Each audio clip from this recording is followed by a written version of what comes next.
Few games in the Final Fantasy franchise find themselves in the same curious position as Final Fantasy Type-0. Originally unveiled as Final Fantasy Agato 13, part of the Final Fantasy subseries known as Fabula Nova Crystallis, Type-0 underwent significant changes throughout its development period prior to its Japanese release on the PlayStation Portable in 2011. But while it was lauded in Japan upon release, Western fans wouldn't be able to play the game until 2015 when the HD remaster was released. When players did finally get their hands on it, Type-0 proved to be a bit of a divisive experience. Part of that was due to it being a PSP game that was ported to home consoles a generation removed, but it was also more action-orientated and violent than any prior Final Fantasy game. Even still, Type-0 and its HD counterpart posted very strong sales, rivaling Final Fantasy 13-2 in Japan upon its initial release, and through its impassioned story, it has been responsible for many, many tears being shed. And it's for all of those reasons combined that we're keen to shed some light on this often underappreciated title.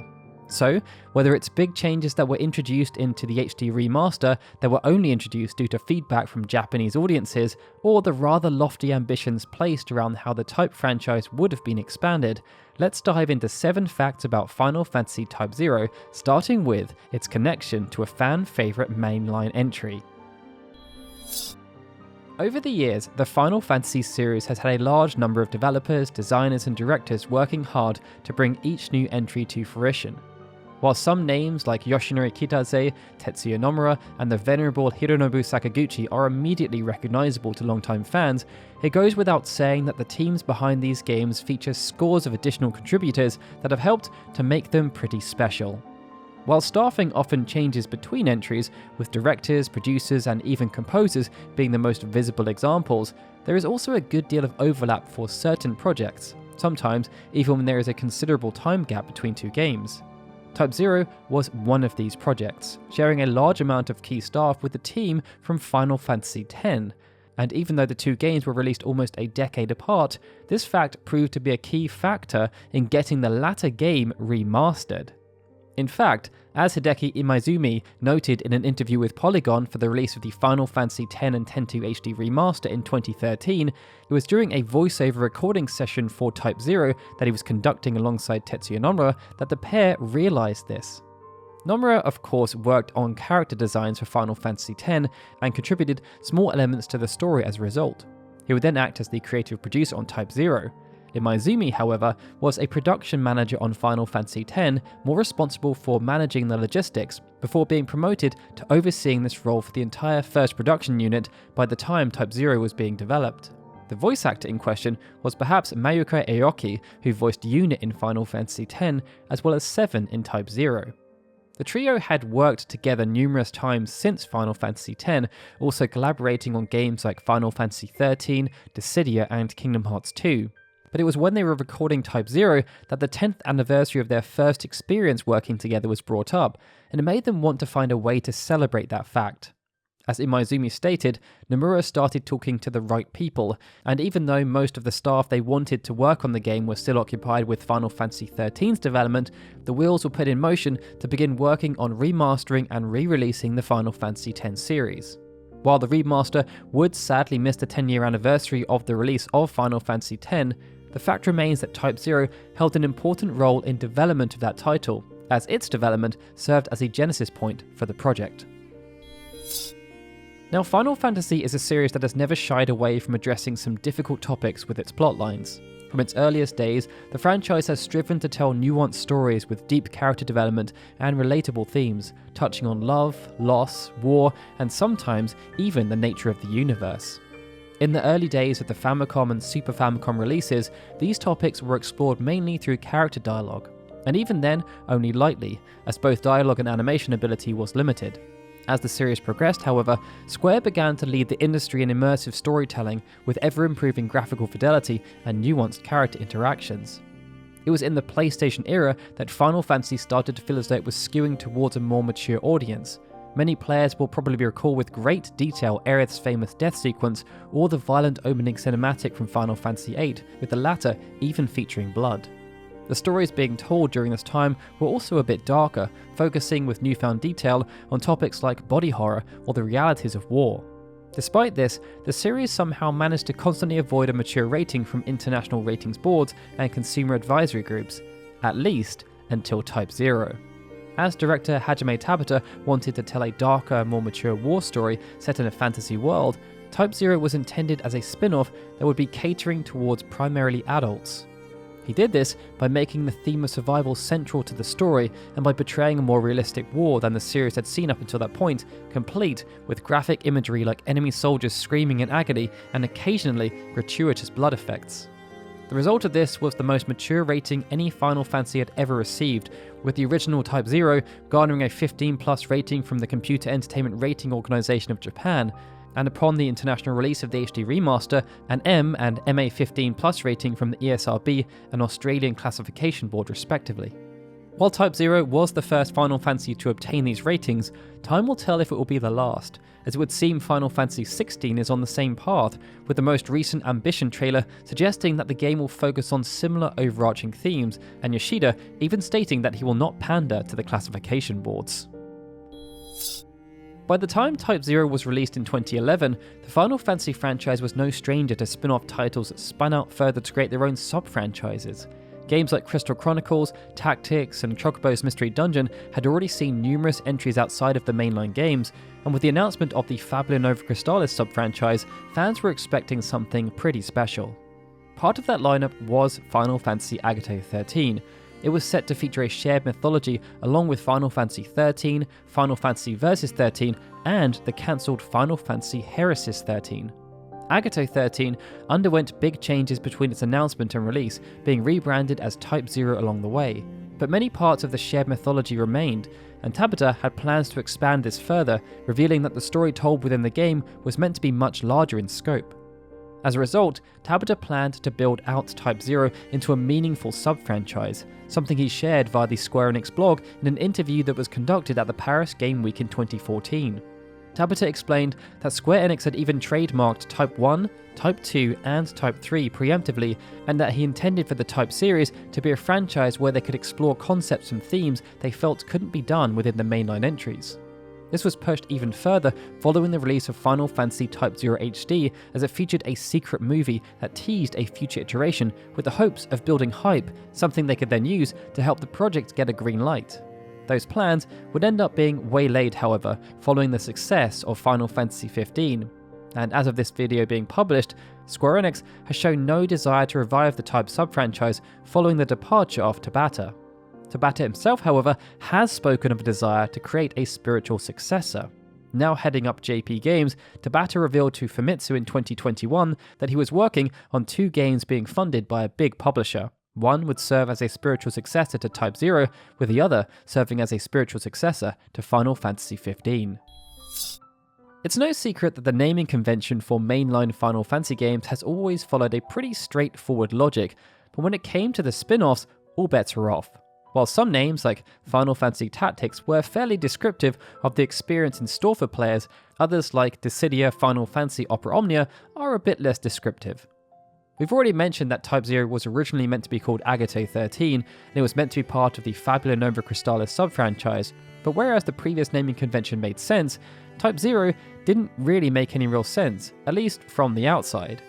When quizzed as to what the new name meant and why such a drastic change was necessary, Tabata pointed to a couple of different elements. First was that the executives at Square Enix felt the game wasn't close enough to the other Final Fantasy XIII titles, and they were afraid that if they kept the number 13 in its branding, it could get mixed up with 13 too. They also felt that ditching 13 wouldn't be strong enough, as people would still be familiar with the name Agate 13, so even if 13 was gone, Agate would still have the same association, just as was the case with Versus. As a result, they had to come up with a completely original name, and it actually came from the aforementioned desire to tell a new kind of story in the Final Fantasy franchise, and to start a new series from the beginning. Thus, Type-0 was born, with 0 being the point of genesis for this new narrative. As a play on this numbering convention, the game would end up featuring numerous references to the number 0, as other numbered entries had done in the past with their respective Roman numeral. Some examples of this are the main characters being from Class 0, and Rem's name coming from Reimu, which roughly translated to from 0. In addition to this, however, the game did still feature homages to the original numbering. This meant the number 13 would find itself showing up as the specific percentages that elemental damage could be boosted by in various forms of weather, as the number of Moogle Cranberry Knights featured in the game, and as the number of classes at Academia, amongst others.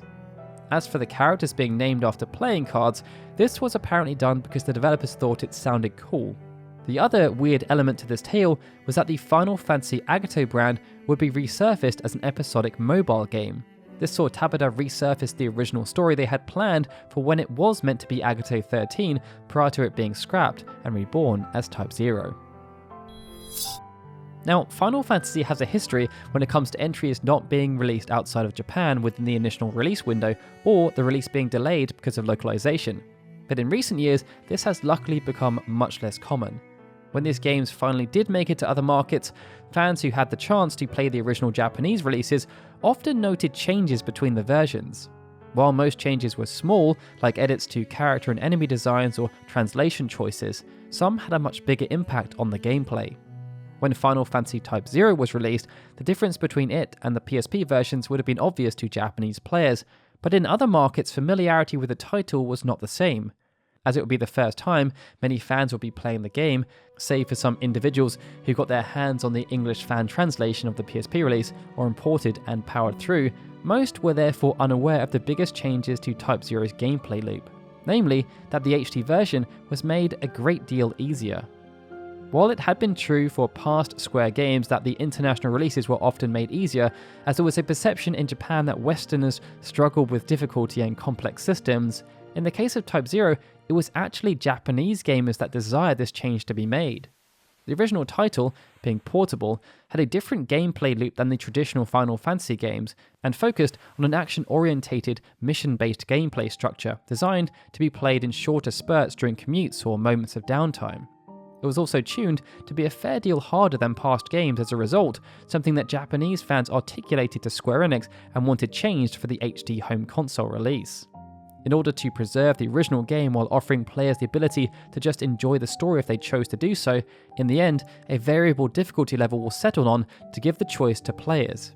This choice, while accommodating to the wishes of the Japanese fanbase, also happened to follow modern gaming trends at the time and proved to be a worthwhile quality of life addition for fans who missed out on the game originally. When adapting the game to high-definition systems, many considerations were given to overall presentation. As graphics are usually the key upgrade made to a title going through this transition, the challenge is that the overhaul must remain true to the original source work while also meeting modern-day expectations of fidelity, resolution, and frame rates. While also factoring in any bug fixes and quality of life improvements over the original release, the job of remastering an older game for HD systems can be quite the task. And this was doubly true for a game like Type-0, which not only made the jump from SD to HD, but also from handheld to home console. While the gameplay was tweaked to fit this transition better, one of the most instantly noticeable changes for fans of the game was undoubtedly the changes made to the design of the main cast. As the original PSP models for the characters were too low detail for HD consoles, the idea to use the 3D models from the game's movies was pitched instead, as they had a higher polygon count and would translate to the HD look much better.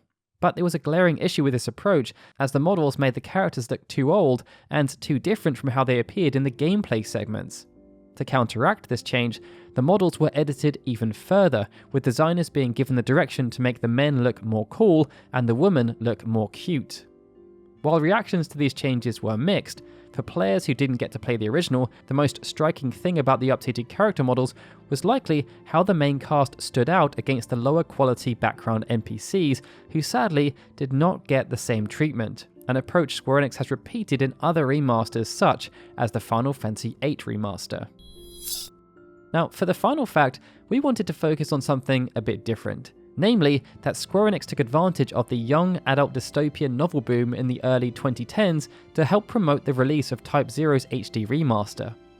During the mid-2010s, few genres were as popular in both film and books as the young adult dystopian fiction novel, with franchises such as The Hunger Games spurring copycat titles left and right. As a story that focused on young adults from a military academy locked in a bitter endless war, Type-0 also had a lot of common with these titles, and Square Enix chose to lean into this for the re-release. When thinking about ways to promote Type-0 HD outside of packaging it in Final Fantasy XV Episode Duscae, Square Enix attempted to capitalize on the popularity of the genre by promoting Type-0 alongside the theatrical release of the latest Hunger Games film and other similar blockbuster films. This wouldn't be all that interesting in isolation, but that's before you find out that Square Enix decided to take things a step further. In the weekend following the release of Type-0 HD on Xbox One, this saw the marketing team collaborate with rental companies, offering those who purchased the game a free digital rental copy of the iconic Battle Royale. The film, which focused on a cohort of students locked in a brutal and bloody free-for-all for survival, obviously had some key elements in common with Type-0 HD, and as it was also a Japanese film, the hope amongst Square Enix's North American marketing team must have been that the demographics would cross over, especially as Type-0 HD had such a strong focus on its mature storytelling. And with that, I think we're done. They were 7 facts about Type-0 that you probably didn't know, but I'm sure there were still amongst you who knew them all. Let me know in the comments below which facts you found the most interesting, and if you enjoyed the video, please give us a like and be sure to subscribe to the channel. Alright everyone, with that, this is Daryl signing out. I'd like to extend a big thank you to all of our Patreon and YouTube membership supporters, especially Benjamin Snow, The Livestream, Galcian, D. Kujata, Gregory and Lord of Morning, who are super special Onion Knight supporters, and of course, a big thank you to everyone for watching this video. I'll see you all again soon for more Final Fantasy goodness.